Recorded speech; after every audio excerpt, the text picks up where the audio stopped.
Guys daily காலைல எழுந்திரிச்சோன்னே என் குட்டியோட விளையாடாமல் எனக்கு டே ஸ்டார்ட் ஆகாது. ஸோ அவனோட கொஞ்ச நேரம் டைம் ஸ்பெண்ட் பண்ணிவிட்டு அவனுக்கு என்ன ஃபுட்டு கொடுக்குறதுன்னு ரொம்ப நேரமாக யோசிச்சு அவனுக்கு ரொம்ப பிடிக்காத ஃபுட்டுன்னு கூட சொல்லலாம். ரொம்ப கம்மியாக சாப்பிடுவான். அந்த ஒரு ஃபுட்டு என்னன்னு பார்த்தீங்கன்னா அரிசி கஞ்சி. அதையும் அப்படியே ப்ரிப்பேர் பண்ணிவிட்டேன். அப்படியே ஹஸ்பண்டை போட்டு ஆப்பிள் சக்கரவள்ளி கிழங்குலாம் வாங்கிட்டு வர சொல்லியிருந்தேன். வாங்கிட்டு வந்துட்டாங்க. பன்னீர் பட்டர் மசாலா பண்ணலான்னு பன்னீரையும் பட்டரையும் வாங்கிட்டு வர சொன்னால் பன்னீரும் சீஸும் வாங்கிட்டு வந்துட்டாங்க. நான் குக் பண்ணுறதே எப்பயோ ஒரு வாட்டி தான். ஏன் சூரி இப்படி பண்ணுறேன் அப்படின்னு சொன்னதுக்கு, நான் உனக்காக போயிட்டு பட்டர் வாங்கிட்டு வரேன் மறுபடியும் அப்படின்னாரு. சரி ஓகே அப்படின்னு சொல்லிட்டு நானும் சப்பாத்தி மாவெல்லாம் பிசைஞ்சு ஒரு பக்கம் வச்சாச்சு. பாப்பாவோட ஃபுட்டும் ரெடி ஆகிடுச்சு. ஃபுட்டு ரெடி ஆனதெல்லாம் ஒரு பக்கம் இருக்கட்டும், அவனுக்கு ஊட்டி விடுறது பெரிய டாஸ்க்கு. நான் ஒரு கிளிப் ஆட் பண்ணுறேன் பாருங்கள்.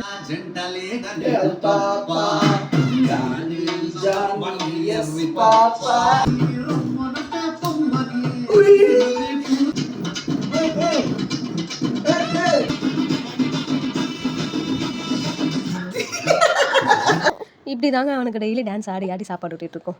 அப்படியே சூரியும் பட்டர் வாங்கிட்டு வந்துட்டாங்க. நானும் பன்னீர் பட்டர் மசாலா செஞ்சுட்டு சப்பாத்தி வித் பன்னீர் பட்டர் மசாலா சாப்பிட்டாச்சு.